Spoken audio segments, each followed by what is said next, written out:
দেশের শিক্ষা ব্যবস্থার রূপান্তর ও ভবিষ্যৎ দিশা নির্ধারণে গুরুত্বপূর্ণ পদক্ষেপ হিসেবে ন্যাশনাল এডুকেশন ফোরামের উদ্যোগে কলকাতা প্রেস ক্লাবে অনুষ্ঠিত হল নতুন দিশা ভারতের বিপ্লবী শিক্ষানীতির উপর জাতীয় আলোচনা। এই অনুষ্ঠানে দেশের বিভিন্ন প্রান্ত থেকে আগত বিশিষ্ট শিক্ষাবিদ, গবেষক ও চিন্তাবিদরা একত্রিত হয়ে ভারতের পরিবর্তনশীল শিক্ষানীতি নিয়ে বিশদ আলোচনা করেন। অনুষ্ঠানের অন্যতম আকর্ষণ ছিল ফোরামের সদস্যদের প্রস্তুত করা একটি গবেষণাপত্রের উন্মোচন, যেখানে আধুনিক শিক্ষণ পদ্ধতি, শ্রেণীকক্ষে প্রযুক্তির ব্যবহার, দক্ষতা ভিত্তিক শিক্ষা এবং টেকসই শিক্ষা সংস্কারের জন্য বিভিন্ন নীতিগত সুপারিশ তুলে ধরা হয়।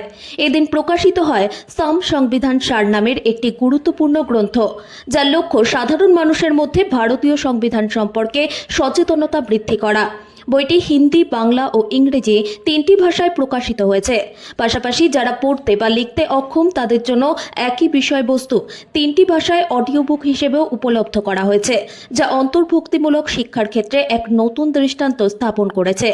সম্মেলনের শেষে ন্যাশনাল এডুকেশন ফোরাম শিক্ষাক্ষেত্রে সংলাপ, গবেষণা ও সহযোগিতা বৃদ্ধির প্রতি তাদের অঙ্গীকার পুনর্ব্যক্ত করে এবং আশা প্রকাশ করে যে এই ধরনের উদ্যোগ ভবিষ্যতে দেশের শিক্ষা ব্যবস্থাকে আরও শক্তিশালী ও কার্যকর করে তুলবে।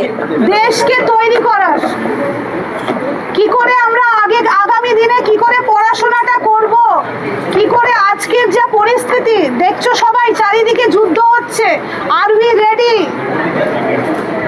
সমস্ত মানুষকে প্রবলেম সলভিং অ্যাটিটিউডে রেডি হতে হবে। তার জন্য যা যা প্রচেষ্টা দরকার সেটা নিয়ে চিন্তা ভাবনা করে আমরা প্রজেক্ট সেরেছি, যেটার আনুষ্ঠানিক অ্যানাউন্সমেন্ট আজকে ছিল প্রেস কনফারেন্সের মাধ্যমে। 2045-এর মধ্যে একটা অন্যরকম দেশকে কল্পনা করে এটা বানানো হয়েছে। এটা কল্পনা না, এটা সত্যি আমাদেরকে করতে হবে, আর আমরা এটা করব। এই অঙ্গীকার আমরা নিলাম এই আজকের প্রেস কনফারেন্সের মাধ্যমে। সিনপসিস, সংবিধান সার বাংলায়, হিন্দিতে, ইংলিশে তিনটে ল্যাঙ্গুয়েজে আমরা আজকে প্রকাশিত করলাম। কারুর কোনো ছবি নেই, আমারও ছবি নেই, শুধুমাত্র কিছু গাইডলাইন্স আছে যেটা অলরেডি আমাদের আর্টিকেলে রয়েছে, আমাদের সংবিধানে রয়েছে, সেটাই এখানে তুলে ধরেছি ছোট করে। আর এইটাকে অডিও বুক হিসেবেও আমরা কিন্তু প্রকাশিত করছি, যাতে যারা পড়াশোনা জানে না, লিখতে পড়তে জানে না, তারাও যাতে শুনে শিখতে পারে।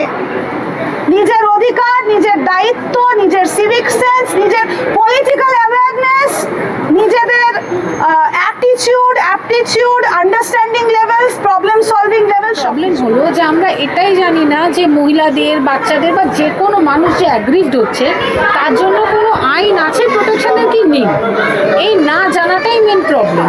এখানে অনেকেই এরকম আমরা আছি যারা এটাই জানি না যে sexual offence at work place, তার উপরে একদম আইন তো রয়েছে, উল্টে এটা ম্যান্ডেটরি যে প্রত্যেকটা অফিসে আইসি কমিটি হবে, কিন্তু কটা অফিসে আছে সেটা একটা প্রশ্ন। এবং কজন ফিমেল এমপ্লয়ি জানে যে তার সাথে কোনো রকম অ্যাবিউজ হলে তাকে যেতে হবে, কটা বাচ্চার মা বাবা এটা জানে, বা কটা টিচার আগে থেকেই বুঝতে পারে বা তার সেই নোশনটা রয়েছে যে কোনো চাইল্ড অ্যাবিউজ হচ্ছে কিনা, কটা মেয়ে এটা জানে যে তার সাথে কোনো কিছু খারাপ হলে, ফর এক্সাম্পল কোনো ছেলে বিয়ের প্রতিশ্রুতি দিয়ে তাকে বিয়ে না করলে সেটাও একটা ক্রাইম, তার জন্য তার শাস্তি হবে, সিরিয়াস ক্রাইম, 7 থেকে 10 বছরের উপর শাস্তি হতে পারে। এই না জানাটা আমাদের প্রবলেম।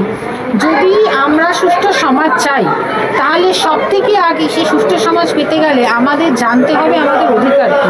লিগ্যাল অ্যাওয়ারনেস খুব প্রয়োজন, লিগ্যাল অ্যাওয়ারনেসের দরকার। সেটা করার জন্য যেই পদক্ষেপ নিচ্ছে গীতাঞ্জলিদি, আমি এটাকে পুরো সাপোর্ট করি, আর আমার পুরো সমর্থন দিদির সঙ্গে আছে। আমার ক্ষুদ্র ক্ষমতা আমি যতটুকু করতে পারবো নিশ্চয়ই।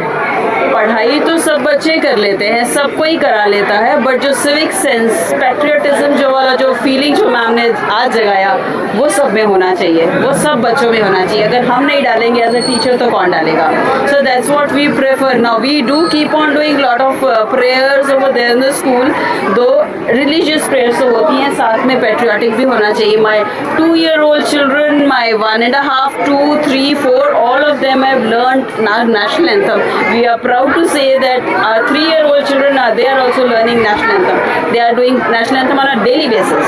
So that's what I can say proudly, that yes, we are trying to inculcate patriotism in our children, no doubt. And yes, along with that, we are just trying to incorporate all the practical knowledge along with the theoretical knowledge. That's what we are doing preschool. We are in Dunlop, and we do have a daycare in which we really try them to educate them in both moral way, activity, physically way. We are trying to do that.